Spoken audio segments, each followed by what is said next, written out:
Hi everyone. So this is the second part of ancient history, and I was discussing about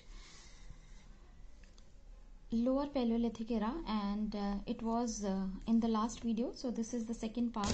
Just start from here. So I was talking about that lower Paleolithic era. There was a place Hathnora जो MP में पड़ता है. So Narmada valley, basically Narmada river के पास है ये, and lots of human skull were found from there in 1982.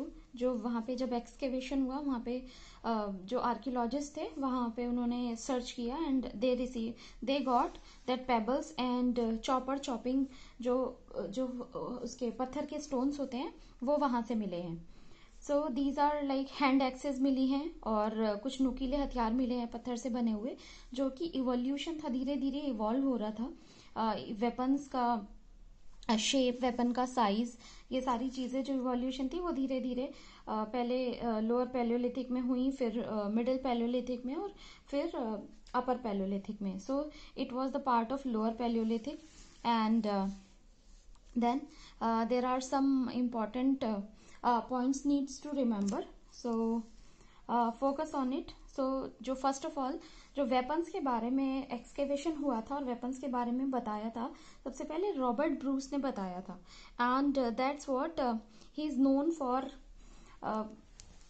For father of Indian pre historic era, या father of pre historic in pre history. And he has excavated Pallavaram, जो कि अभी मद्रास में पड़ता है, 1863 में. सो इसीलिए इनको फादर ऑफ प्री हिस्ट्री बोला जाता है. After that middle palaeolithic era, and this is also very important part, मध्य पाषाण काल कहते हैं इसको. एंड यहाँ पे जो वेपन्स थे, जो हथियार बने थे पत्थर के, वो थोड़े और छोटे होते चले गए, प्रॉपरली शार्प शेप थोड़ी डिफरेंट होती चली गई उसमें, और जो टूल मेकिंग की टेक्निक्स थी वो भी डिफरेंट तरीके से वो बनाने लगे. एंड स्पेशली जो कि निवासा पड़ता है महाराष्ट्र में, वहाँ पे मिले हैं प्रोटोटाइप प्लेसेस, जिसमें प्राचीनतम जो निवास था ह्यूमन का, उसके एविडेंसेस मिले हैं. उसके अलावा जो वेपन्स थे वो काफ़ी इफेक्टिव थे, जैसे कि स्क्रैपर्स हो गए, बोर्स हो गए, बरीन्स हो गए, जो छोटी छोटी नुकीले तीरनुमा जो हथियार थे, प्रॉपरली तीर जैसे नहीं थे. आप एनसीईआरटी की पिक्चर्स देखोगे इन वेपन्स की तो आपको बहुत इजीली मिल जाएंगी, and you can go through those कि कैसे थे वो, अगर ये चीज़ें पूछी जाती हैं. बिकॉज जैसे निवासा है, महाराष्ट्र में पड़ता है, तो वहाँ पे जो प्राचीन निवास स्थान के साक्ष्य मिले हैं या एविडेंसेस मिले हैं, वो उसमें दिया हुआ है एनसीईआरटी में. तो आप वो जो प्लेस हैं और प्रॉपरली जो स्क्रैपर्स हैं, बोर्ड्स हैं, बरीन्स हैं और ब्लेड्स हैं, इनके पिक्चर्स आप वहाँ पे इजीली देख सकते हैं. Now third one is upper Palaeolithic era, या उसे उत्तर पाषाण काल भी कहते थे, and it has started from 14,000 BC to 10,000 BC. एंड उसके अलावा जो कि मॉडर्न जो मैन था उसको क्रोमैग्नन कहा गया है यहाँ पे. एंड जो टूल्स थे सबसे ज्यादा उसमें ब्लेड्स मिले, और उसके अलावा बरीन्स मिले. बरीन्स होती थी ये ट्रायंगुलर शेप में नुकीले जो पत्थर होते हैं, उसको हाथ से किसी चीज को क्रश करने, कपड़ा काटने जैसे, या फिर जो भी खाने की चीजें होती हैं या मीट वगैरह काटने के लिए यूज किया जाता था. जो बोन्स के भी टूल्स मिले हैं वहां पे, और एनिमल बोन्स के टूल्स भी मिले हैं, और पत्थर के भी डिफरेंट डिफरेंट टाइप के टूल्स भी मिले हैं. पेंटेड टूल्स मिले हैं जैसे ट्रायंगुलर इन शेप, और जो भी पॉइंटेड थे. उसके अलावा जो है बोन से बने हुए टूल्स जो मिले हैं, जिससे ये पता चलता है कि जो हथियारों के बनाने का जो पैटर्न था वो धीरे धीरे चेंज होता चला गया according to the needs of human. And that's what, जो कि ये स्पेशल जो था एक पेलियोलिथिक का कैरेक्टरिस्टिक्स हैं. इसमें स्पेशली पेलियोलिथिक की ही कैरेक्टरिस्टिक्स हैं. स्टार्टिंग में जो भी 700 BC से एग्रीकल्चर के जो मिले हैं एविडेंसेस. अभी जो प्लेस है वो सुलेमान और किर्थर हिल्स के बीच में जो वैलीज पड़ती हैं वहां पे मिले हैं. अभी वो पाकिस्तान में है. तो सबसे ज्यादा जो एग्रीकल्चर के एविडेंसेस मिले थे वहीं से मिले थे. उसके बाद डोमेस्टिकेशन जो हुआ, एनिमल्स को पालने का जो प्रथा प्रारंभ हुई है वो भी वहीं से स्टार्ट हुई है। एंड उसके अलावा टेम्परेचर जो रीजन था, मतलब टेम्परेचर जैसे इंक्रीज हो रहा था, उसके बाद कभी डिक्रीज होता था तो बारिश होने लगी। बारिश होने से क्या हुआ कि ग्रास लैंड्स का फॉर्मेशन हुआ, घास के मैदानों का निर्माण हुआ। उससे ये पता चलता है कि एनिमल्स डोमेस्टिकेशन था वो और प्रॉम्प्ट हो गया, क्योंकि खाने के लिए प्रॉपरली चारा मिलने के एविडेंसेस मिले हैं कि हाँ ह्यूमन जो था वो चारा इजीली खिला सकता था। सिर्फ एक नोमैडिक या कह सकते हो कि खाना बदोश के अलावा थोड़े से इवोल्यूशन होने लगे थे अपर पैलियोलिथिक एरा में। उसके अलावा कुछ साइट्स मिली हैं, जैसे भिमबेटका केव्स मिले हैं।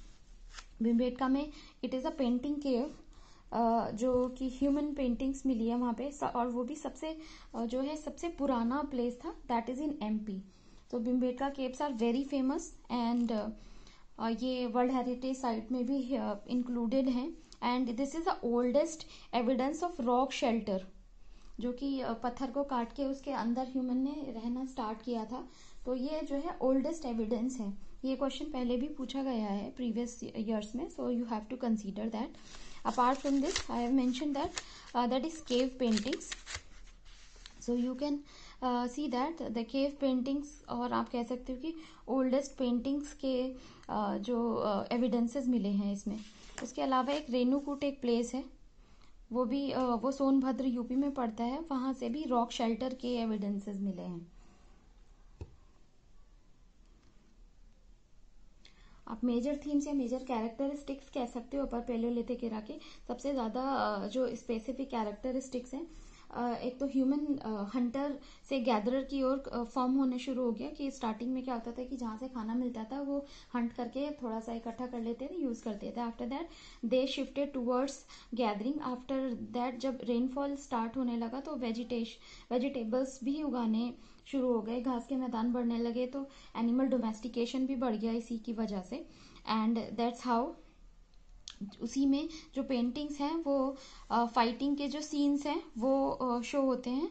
तो इससे पता चलता है कि ह्यूमन जो है हंटिंग बहुत प्रोमिनेंटली करने लगा। जो भी हथियार के साक्ष्य मिले हैं, जिसमें कि पहले से इवॉल्व हुए हैं बहुत नुकीले शार्प हथियार। पहले थोड़ा सा ब्लंट टाइप के वेपन्स मिलते थे, बट उसके बाद थोड़े शार्प वेपन्स मिलने लगे और ज्यादा क्वालिटेटिव चीजें मिलने लगी। उसके अलावा जो था oldest evidence of caves paintings मिली हैं भिमबेटका में, and that was very important place.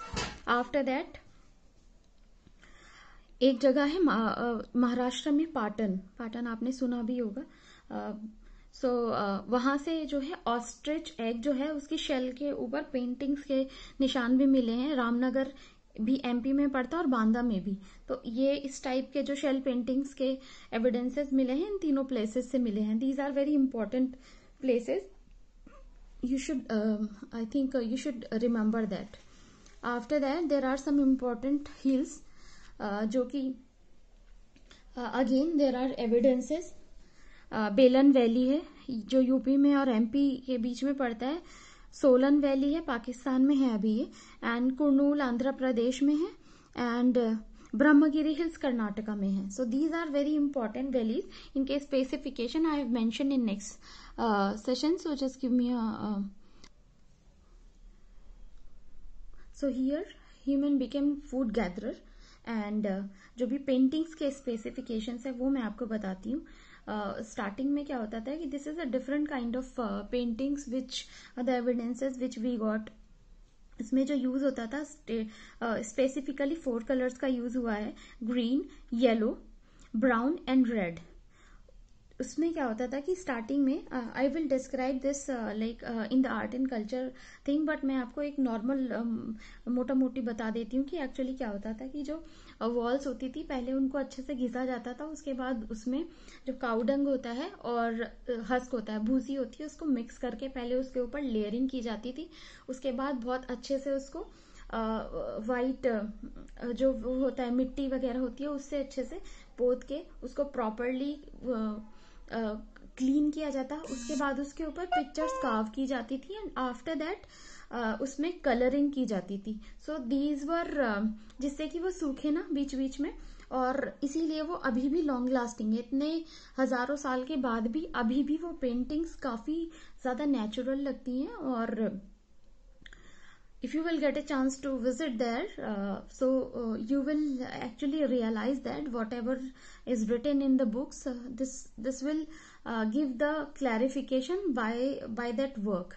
तो वो आपको बहुत इजीली मिलेगा, जो कि और ये जो कलर्स थे वो नेचुरली ऑब्टेन्ड होते थे, कि जैसे रेड कलर था या ब्राउन कलर था, तो वो नेचुरली नेचर से जो ग्रीन पत्तियां वगैरह हैं तो उनसे वो ग्रीन कलर ऑब्टेन किया जाता था. सो ये नेचुरल फॉर्म में कलर लिए जाते थे. जो ये पेंटिंग का टाइप है इसको पिक्टोग्राफी मेथड बोलते हैं. So pictography is the form of these kind of painting and the technique is called pictograph. So first of all, this is a very important note, you need to remember that. So oldest bone made जो sculpture है वो लवदा नाला बेलन valley में मिला है, जो कि मिर्जापुर यूपी में है. That is again very important thing. And let me show you some important sites on the map.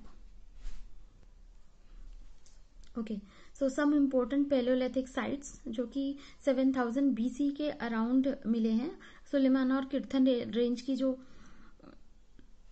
Evidences मिले एग्रीकल्चर के, वो एग्रीकल्चर के जो एविडेंसेस है वो बेसिकली यहाँ से मिले हैं. पाकिस्तान, जो ये मेहरगढ़ का एरिया है, मेहरगढ़ अभी भी अब पाकिस्तान में है. जो एग्रीकल्चर के एविडेंसेस मिले हैं वो पर्टिकुलरली इस एरिया से मिले हैं. आफ्टर दैट आपने बुर्जहोम सुना होगा. So Burzahom is in Jammu Kashmir. It is on the top of India. यहाँ से जो मिले हैं पिट हाउसेज के एविडेंसेस मिले हैं, और बरियल सिस्टम मिला है with dog. That is very very important. You need to remember that because ये क्वेश्चन कई बार पूछा गया है प्रीवियस. अगर आप घटना चक्र यूज करेंगे so you will get these kind of questions whatever I have mentioned here, so that you will get the clarity कि एक्चुअली में इस टाइप के क्वेश्चन भी पूछे जाते हैं.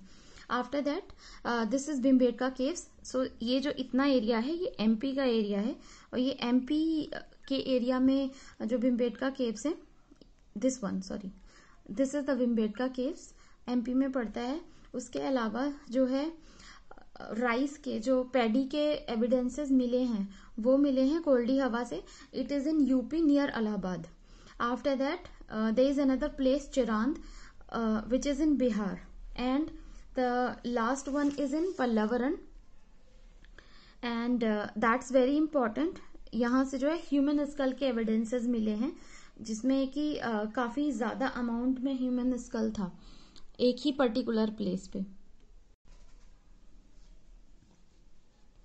So, according to above, which is mentioned in the last page, dog was the first domesticated animal, जिसके जो evidences मिले हैं वो बुर्जहोम से मिले हैं जम्मू कश्मीर से. उसके अलावा the fourth one was Bronze Age. That was also very important. यहाँ पे सबसे ज्यादा ब्रोंज का यूज हुआ है. जैसे टेक्निकली तो कॉपर और टिन को मिला के ब्रोंज बनाया जाता है, तो कह सकते हो कि कॉपर का इन्वेंशन ब्रोंज से पहले होना चाहिए था. बट यहाँ पे कॉपर के कोई ऐसे एविडेंसेस नहीं मिले कि इसमें कॉपर अलग से यूज किया गया, अलग से मतलब मिला हो एक metal. But it was like the bronze which is obtained from the excavation. तो एक्सकेवेशन से जो भी ब्रोंज के एविडेंसेस मिले हैं वो पेलियोलिथिक पीरियड से मिले हैं.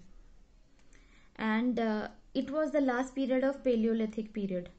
So पहले सबसे पहले लोअर पैलियोलिथिक था, मिडिल पैलियोलिथिक था, अपर पैलियोलिथिक था, एंड दिस वन. 3 मैंने आपको ऑलरेडी डिस्क्राइब कर दिया. This is the fourth one, bronze age. So due to the invention of copper industrialisation started.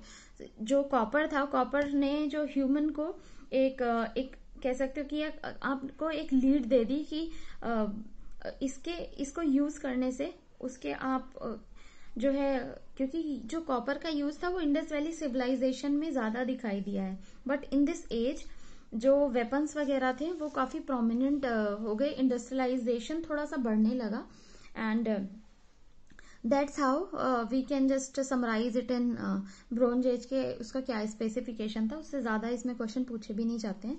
After that mesolithic, जो थर्ड फेज था mesolithic, which I have, so mesolithic was the second stage of paleolithic, क्योंकि इसमें जो segmentation थे. So mesolithic,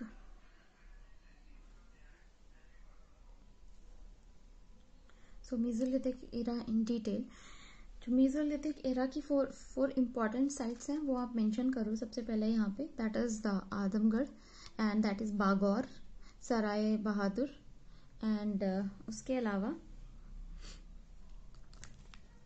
जहाँ से skeleton मिले हैं दमदम, जहाँ से बोन्स के जो बोन्स का भंडार मिला है या स्केलेटन का भंडार मिला है वो दमदम से मिला है. और एक महादा है जहाँ पे हड्डियों का भंडार मिला है. स्पेसिफिकली यहाँ पे प्रॉपर बोन्स का एक प्रॉपर भंडार मिला है, यहाँ पे हड्डियों के औजारों का भंडार मिला है, हड्डी से बनाए हुए हथियार जो यूज किए जाते थे वो. So mesolithic is started from 10,000 to 7,000 BC, and due to change in the temperature, this is the complete process taken place in Mesolithic era. And first of all there was a change in temperature, there was up and down of the temperature, and which causes rainfall increase हुआ. उसके बाद grasslands का formation हुआ, grassland के formation के बाद increase in the number of herbivores का number increase होने पे, जैसे कि rabbit हुआ, deer या reindeer वगैरह हुए. उसके बाद जो भी सेकेंड लेवल के प्रीडेटर्स हैं वो उनके ऊपर फीड करने लगे, because if you know about food chain, तो वहां से एक प्रॉपर फूड चेन स्टार्ट होने लगी. हंटिंग और गैदरिंग से ह्यूमन यहाँ से अपना फूड ऑब्टेन करने लगा, रैबिट, डियर एंड रेनडियर से. उसके बाद जो है स्मॉल स्टोन्स के वेपन वगैरह डेवलप हुआ, स्पेशली हंटिंग के लिए यहाँ पे, और जो प्रोमिनेंटली ह्यूमन हंट कर सके उसके लिए यहाँ पे और अच्छी क्वालिटी के वेपन्स डेवलप करने शुरू कर दिए ह्यूमंस ने. And after that these weapons called microliths, उनको माइक्रोलिथ कहा जाता था. And the length of these weapons were 1 to 8 centimeter only. After that,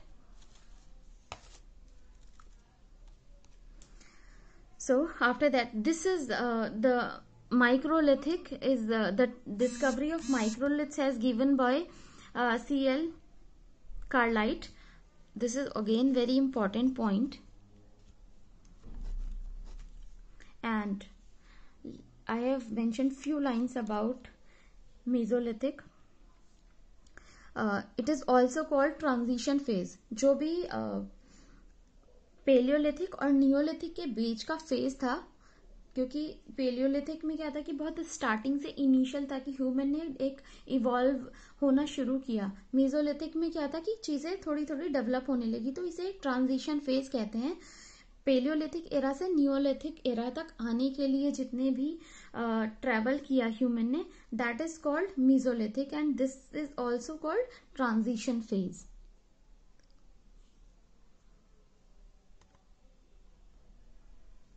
So there are some written scripts found in protohistoric era. This period was non-deciphered.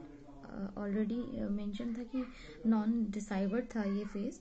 And उसके अलावा जो evidences थे excavation से मिले हैं, जियोलॉजिस्ट ने. सो इस फेज के सबसे ज्यादा जो स्पेशलिटी या कैरेक्टरिस्टिक्स बोल सकते हो, हंटिंग एंड किलिंग एनिमल्स था. उसी में जो इवोल्यूशन हुआ था, इवॉल्व हुए थे जो वेपन्स हुए थे, काफी पॉइंटेड थे, शार्प थे, डिफरेंट शेप्स थी. वहां से जो है भाले के एविडेंसेस मिले हैं, तीर एंड कमान के भी एविडेंसेस मिले हैं एक्सकेवेशन से. और उसके अलावा जो है गुलेल, एरो, तो ये सारे काफी प्रोमिनेंटली डेवलप हो गए थे उस पीरियड तक. एंड जो ये फेज था काफी प्रोजेक्टाइल था. It was a long and projectile path.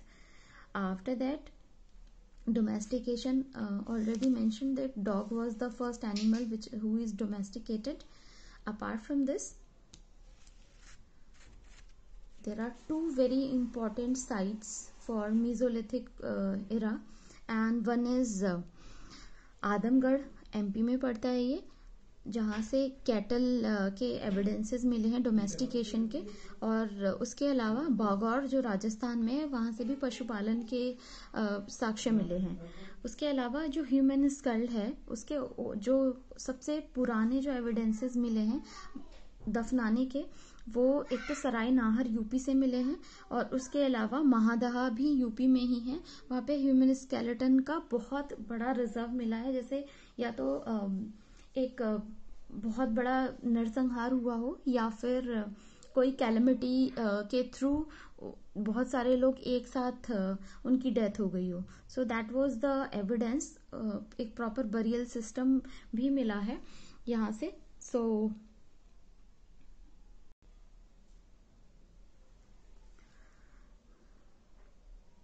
After that there is Vindhya जो रेंज है एमपी में बोल सकते हो आप, क्योंकि विंध्याचल उधर विंध्या जो रेंज है उधर की साइड ही पड़ता है. सो ये जो है अल्टीमेट सबसे ज़्यादा जो फूड का सबसे बड़ा सोर्स मिला है वहाँ से लाखैया डिस्ट्रिक्ट में एमपी में.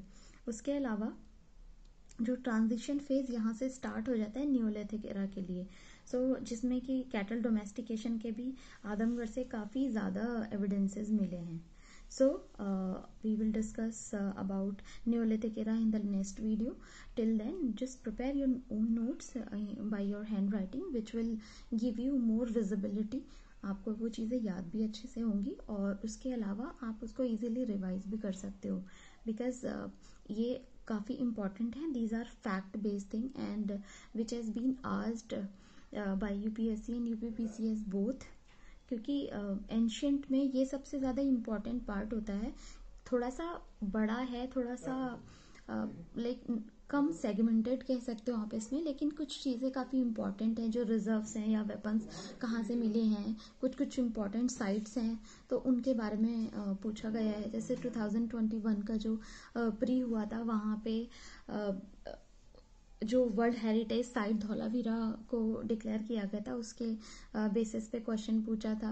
एंड उसके अलावा जो है 21 में मेंस में भी कुछ क्वेश्चंस पूछे हैं. So I will discuss in the next segment. Till then prepare your own notes. Thank you so much.